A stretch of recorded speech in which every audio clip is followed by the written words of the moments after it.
Yo he querido traerles hoy un tema de la buena práctica, de la experiencia. Este es un tema que traigo como propuesta debido a la experiencia que tengo ya en la implementación de modelos de riesgo, tanto en el sector privado como público y específicamente más en la parte de producción y servicio.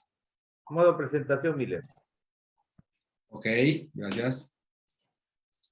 Entonces, yo creo que lo que siempre se ha venido buscando en las empresas hoy en día y que cada vez vemos más necesidades de parte de los clientes es una gestión integral de riesgo, ¿cierto? Una unificación de los distintos tipos de riesgo en un solo método, en un solo modelo, porque pues las empresas cada vez están más cansadas de tener muchas metodologías, muchas matrices y quieren llegar a algo integral, una gestión integral de riesgos, lavado de activos, corrupción, calidad, SST, bueno, todas estas prácticas que cada vez en las empresas son más comunes y vemos también que cada vez en las empresas los modelos de gestión son más integrales. Ya vienen muchos componentes legales también que están llegando por el tema de compliance. Entonces, les voy a contar la experiencia respecto, pues uno con la experiencia va ajustando y va buscando lo que mejor le funcione. Y realmente quiero contarles esta experiencia que me ha funcionado bastante bien. Y es el concepto de la unificación del concepto de cadena de suministro, del enfoque de gestión de riesgos, pero basado en el enfoque de cadena de suministro.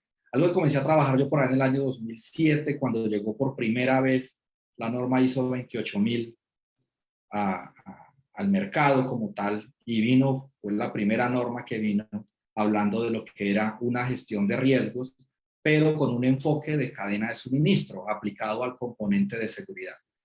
Pues, curiosidad causó que ahora las nuevas normas han venido trayendo también el enfoque. Vayámonos un poquito a lo que es el problema. Entonces, el problema es la identificación de fuentes de riesgo, también conocidas anteriormente, antes del año 2009, como amenazas, peligros o factores ambientales, específicamente dependiendo del tipo de modelo que estuviéramos implementando. 31.000 del año 2009 viene y dice, son fuentes de riesgo, son generadores de riesgo, para tratar de unificar el concepto como tal. Pero ¿qué pasa con esto? En los estudios de riesgo estamos encontrando una falencia, es que se están quedando fuentes sin identificar.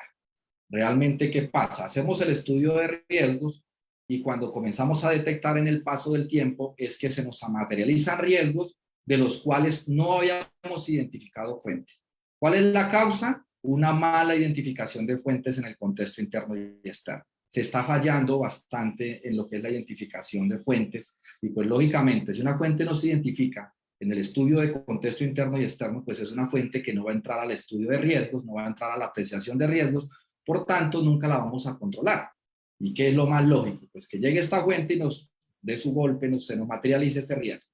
Y eso está pasando en todas las normas ISO, ¿cierto? En todas las ISO está pasando eso. En temas de auditoría siempre encuentra uno de que hay riesgos materializados a causa de que la fuente no se detectó a tiempo en el contexto interno y externo como tal cuando se hizo su respectivo análisis. En el caso de continuidad de negocio, sucede lo mismo. Actividades que se nos están quedando por fuera del VIA. Entonces, si la actividad se nos queda por fuera del VIA, pues nunca va a ser analizada dentro del VIA y tampoco aparecerá dentro de las actividades priorizadas para la continuidad de negocio. Entonces, vuelvo al mismo tema. Una falla en el contexto interno y externo, una falla en el análisis del contexto interno y externo que está generando que se nos queden estas actividades por fuera del estudio de continuidad de negocio. Y en seguridad de la información, solamente por traer estos tres ejemplos, sucede lo mismo. Estamos encontrando activos de la información que se están quedando por fuera debido a que se hizo un mal análisis del contexto interno y externo.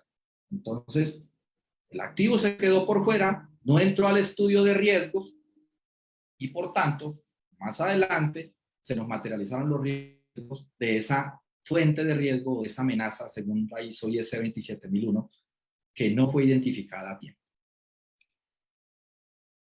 Vamos al criterio normativo. ISO 31000 del año 2018, en su versión vigente, nos dice claramente en el 5.4, ojo con el diseño del marco de referencia. Y ahí nos recalca, 541, comprensión de la organización y de su contexto. La organización debería analizar y comprender sus contextos externos e internos cuando diseñe el marco de referencia para gestionar el riesgo. Ahí se está cometiendo el error.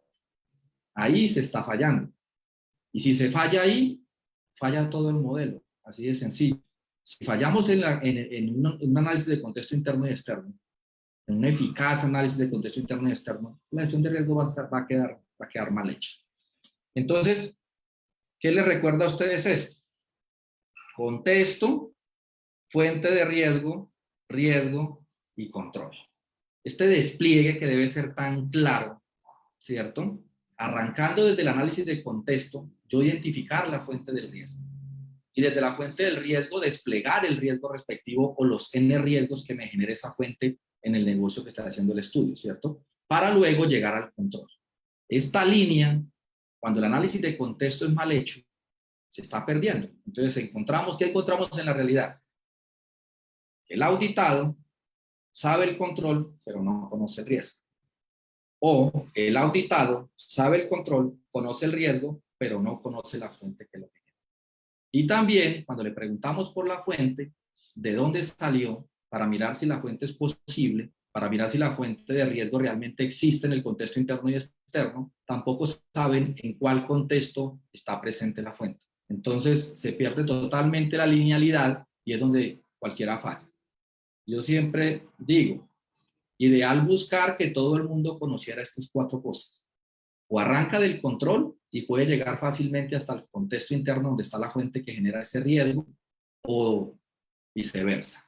Arranco del contexto, interno o externo, para desplegar la fuente que encontré, y desde la fuente despliego el riesgo para llegar a los controles. Y controles que me van a justificar realmente la existencia, su existencia como tal, la inversión que se haya hecho dentro del sistema de gestión de riesgos, ¿cierto? Porque si el control está ahí y esta línea se pierde, el gerente comienza a no ver un retorno de inversión. ¿Qué quiere decir esto? Que el gerente comienza a sentir que los controles se tienen solamente porque el risk manager o porque el gerente de seguridad o porque el gerente de calidad o el compliance officer considera que el control debe ser así desde su percepción, más no desde un concepto lógico de despliegue de un análisis de contexto interno y externo bien hecho. O sea, algo que yo resalto mucho y personalmente lo digo y es un concepto personal que yo valoro en 31.000 por encima de todas las demás modelos de riesgos, es la fortaleza que le da el tema de la comprensión del contexto interno y externo. Como que nos recalca y nos dice, ojo con el contexto interno y externo, ojo con el estudio del contexto interno y externo. ¿Y esto a dónde fue llevado? Recuerden ustedes, año 2009, cuando sale la norma ISO 31000, ella ya venía hablando de esto. Esto no es de la versión 2018, viene de la versión 2009. Entonces, vuelvo y repito, valoro, porque yo recuerdo estudios de riesgo que hacíamos antes del año 2009, arrancábamos directamente del riesgo. Lluvia de ideas, tormenta de ideas, método Delphi, identifiquen riesgos. Y llegaban los riesgos y comenzábamos a mirar todo el tema de la apreciación. Identifíquelo, analízalo, evalúelo, todo el tema de la apreciación del riesgo. Pero no trabajábamos muy fuerte el tema del contexto y la fuente. Yo recuerdo tanto que me tocó en ISO 28000 en el año 2007, que por primera vez la 28000 me hablaba a mí de que tenía que analizar la fuente generadora del riesgo. Y yo estaba analizando desde el riesgo. Y decía, bueno, y la fuente no la estoy calificando, no la estoy evaluando. Porque la capacidad de daño que genera la fuente comparada con la vulnerabilidad que tengo ante ella, me generaría la probabilidad de ocurrencia del riesgo de seguridad según la ISO 28000. Entonces faltaba una parte, me hablaba de la fuente, pero llegaba a la fuente y me quedaba faltando el análisis del contexto interno y externo. Entonces cuando llega esta gráfica de 31.000 del año 2009 y me dice claramente alcance, contexto, criterios, todo fue mucho más claro. Antes de llegar a la apreciación del riesgo. Entonces, miren la ISO cómo hace todo calculado. En el año 2009, ¿cierto? Las normas ISO, en aquella guía ISO 83, no era muy clara con el enfoque de riesgo en lo que son los modelos de la gestión de ISO, ¿cierto? Solo cuando logramos ver esto, cuando vino el anexo SL el año 2012. Claro, en el 2012 ya la ISO tenía una norma de gestión de riesgos que era la ISO 31000. ¿Y qué decía el marco de referencia? No puedo llegar a hacer una apreciación del riesgo si no he hecho una comprensión del contexto interno y externo. Entonces, ¿qué pasó en el anexo SL? En la plantilla, que digo yo siempre popularmente, la plantilla para hacer todas las ISO, que la gestión de riesgos llegó a ser parte integral de la planificación de todas las normas ISO, ¿cierto? Y en todas las ISO usted va a encontrar ahora el 4.1, comprensión del contexto interno y externo. ¿De dónde viene eso? De ISO 31000, porque esa es la lógica, ¿cierto? Yo no puedo entrar a identificar riesgos, ni analizarlos, ni evaluarlos, ni llegar al tema del tratamiento, si yo no he hecho una comprensión de un contexto interno y externo en un alcance X que yo haya determinado. Eso es muy lógico, ¿cierto? Esa es la lógica que nos da esto. Entonces, por eso es que ahora sí, en el 2012, la ISO dice, tenemos que exigir una comprensión de contexto interno y externo en el 4.1 en todas las ISO. Pero eso no viene de ISO, eso no viene de la ISO particular, eso viene de la gestión de riesgo. Porque la ISO 31000 está diciendo que esta parte tiene que ser muy completa y muy bien hecha. Y ustedes se dan cuenta en todos los capítulos de 4.5, las que tienen 4.5, como la 37001, o lo ven directamente en el 6.1 en algunas normas, donde le dicen que teniendo en cuenta el 4.1, usted ahora sí comience a hacer un proceso de identificación, de análisis y evaluación de riesgos, pero teniendo en cuenta el 4.1 y el 4.2, que son las partes interesadas. Pero las partes interesadas también hacen parte de ese estudio de comprensión de contexto interno y externo, porque realmente esa comprensión de contexto interno y externo es saber qué hacemos en el alcance que definimos para la gestión de riesgos y saber con quién lo hacemos, que son las partes interesadas. Entonces, si no tengo claro eso, no pensemos en entrar a hacer estudio de gestión de riesgos o hacer la apreciación de riesgos como tal. Entonces, ese anexo SL, mire lo que dice, y es lo que está en todas las normas ISO en el 4.1. Entonces, en esa práctica de integrabilidad que tengo yo de algún día lograr armar un modelo de tanta norma ISO que hay, sacar uno especial, uno específico, concreto y completo, uno se va dando cuenta de todas estas uniones, intersecciones, estas sinergias que existen entre todos los componentes de ISO como tal. ¿Qué tenemos actualmente? Usted es normal que encuentre un FODA. Entonces, en la comprensión del contexto interno y externo, hice un FODA para efectos de pasar una auditoría y de pronto de convencer o enredar a un auditor de certificación, pues los convencen y pasa. Pero en la práctica eso no es, cuando uno monta un modelo de riesgo realmente consciente, no por una certificación ni nada de esto, sino porque es consciente, ¿cierto? Mire que en temas de, por ejemplo, de seguridad, yo hago mucha auditoría a empresas que ya tienen VAS, que tienen CityPad, que tienen OEA, que tienen 28 y lo siguen robando y siguen teniendo componentes de siniestros de seguridad. Entonces, yo tengo las certificaciones, pero mi interés es que no me roben, que la mercancía esté segura. Y entonces uno va y mira el modelo de riesgos y tiene un FODA. No es que diga que sea malo, lo que digo es que no es profundo. No es completo. Tenga el FODA, pero no se quede solamente con el FODA. ¿Por qué no lo complementa con algo que sea mucho más específico? PESTEL también. Usted ve en el PESTEL y el PESTEL otro modelo muy amplio, muy macro de comprensión de contexto interno y externo, y también algunas manejan el análisis de escenario de 31010 de la IEC. Entonces, ¿sirven? Sí sirven, pero no me han sido específicos para lo que yo hago. Me siguen dejando fuentes por fuera. Me siguen dejando fuentes de riesgo por fuera que no entran al estudio porque son muy generales. Entonces, está bien, se quedan, siguen estando ahí, pero hay que pensar en algo nuevo que complemente esto. Y así es como llego a concluir que son muy generales, sí las hago, sí las uso, pero en un contexto macro y necesitaba algo más específico, algo más detallado. Entonces, la propuesta de la que les hablo es la metodología del mapeo de cadena de suministro y servicio. Una metodología que, como les comenté, vine a conocer en el año 2007 y comencé a aplicarlas y les comento aquí, me llamaban loco cuando comencé a hablar de esto porque decían eso no funciona. ¿Y por qué no funciona? Porque la metodología del mapeo de cadena de suministro es una metodología que te llega a llevar hasta hacer 4 o 5 matrices si tienes 4 cadenas de suministro. Entonces me explico. Una empresa, por ejemplo, tiene varias modalidades de exportar un producto. o de fabricarlo, o de venderlo. Tiene varias líneas de producto, o tiene varias líneas de servicio, ¿cierto? Como es el caso cuando hacen estudios de servicios, que son varios servicios que se prestan en la misma área. Tal. X empresa tiene varias modalidades de servicio. Entonces, en el mapeo de cadena de suministro, uno mapea la modalidad de servicio. ¿Y por qué yo mapeo una modalidad de servicio o por qué mapeo una modalidad de exportación? Yo me explico, por ejemplo, tengo una empresa que hace exportaciones aéreas, marítimas y terrestres, yo mapeo 3 cadenas de suministro. Y tengo una empresa que presta servicios digitales y servicios manuales, pues mapeo 2 cadenas de suministro. ¿Por qué? Porque el contexto es diferente. Y es lo que el 31.000 nos ha gritado todo el tiempo. Usted no puede tener en su matriz de riesgos solamente evaluado una vez un riesgo bajo un contexto general, porque es que las probabilidades cambian. Entonces les cuento específicamente qué me sucedía, por ejemplo, cuando miraba análisis de riesgo de contaminación de mercancías en procesos de exportación. ¿Qué pasaba? Uno encontraba, cuando veía la metodología antes normal, usted encontraba una sola vez el riesgo de contaminación de mercancías, una sola vez, en la matriz, y en una sola matriz. Y en una empresa que hacía varias modalidades de servicio. Pero yo le preguntaba, ¿esa contaminación en qué contexto se está dando?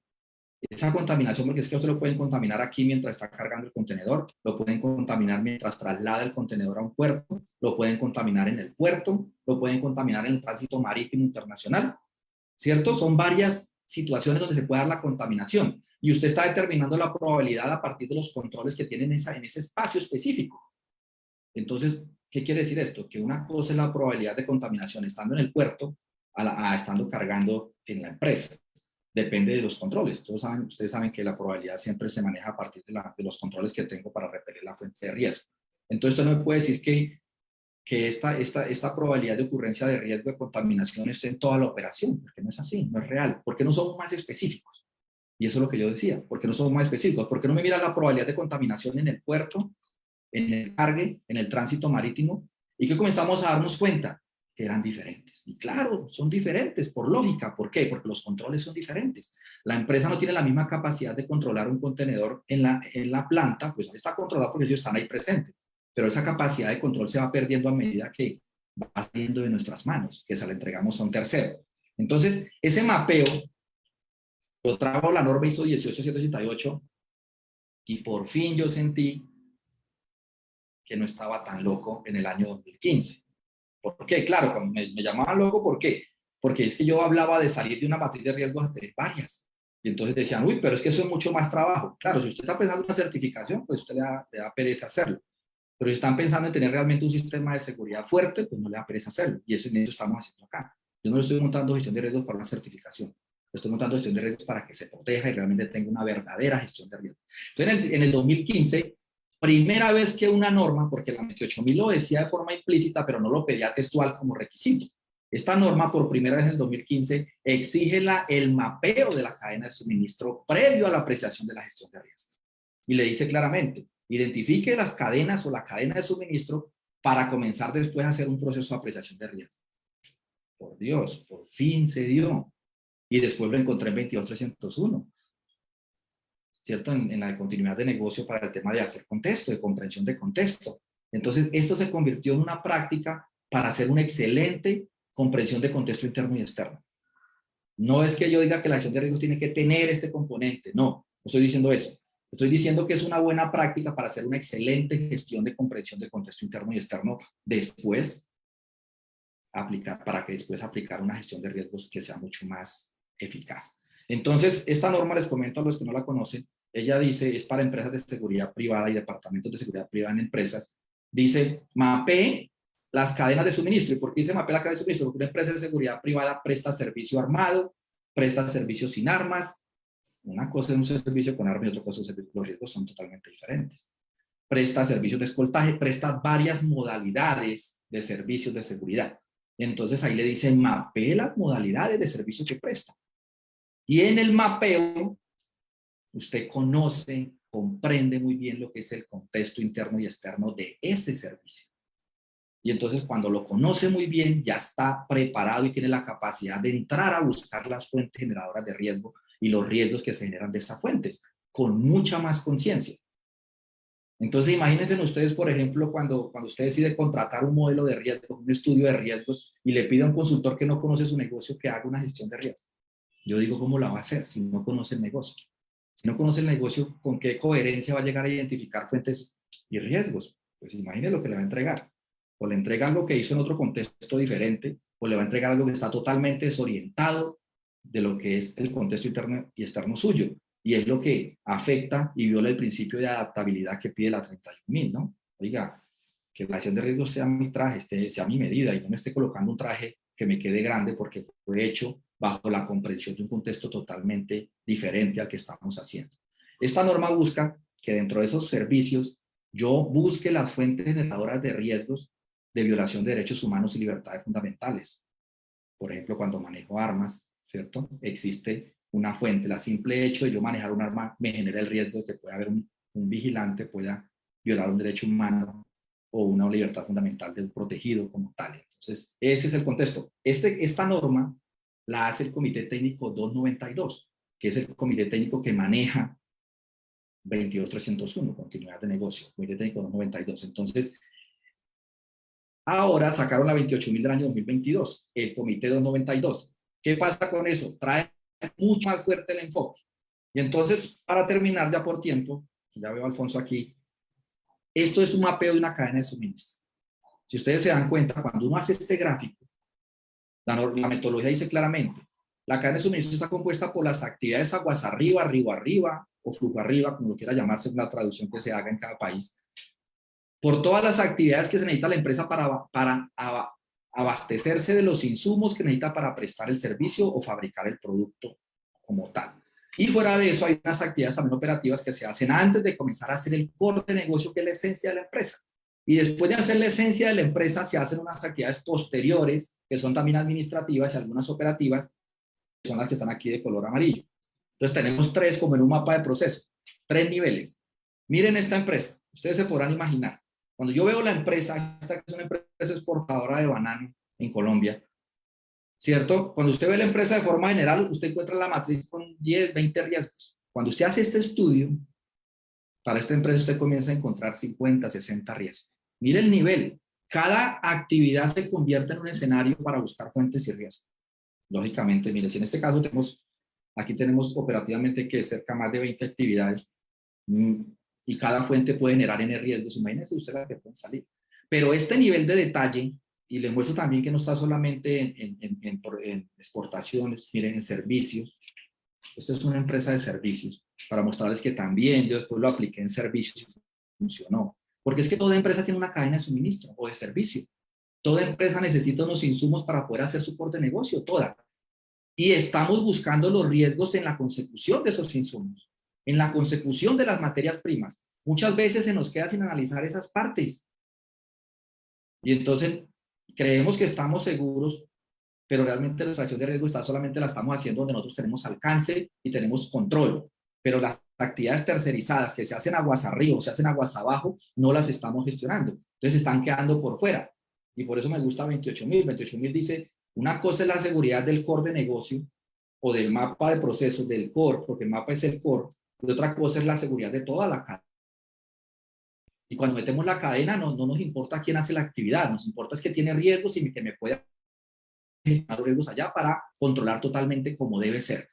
Entonces, esto profundiza. Lógicamente, ya para terminar, en esa gestión que yo hago de esa cadena, yo comienzo cada actividad de esos mapeos a desagregarla. Pongo la actividad, describo la actividad, miro el proceso propietario de esa actividad, porque termina siendo el proceso propietario de los riesgos que salgan en esa actividad.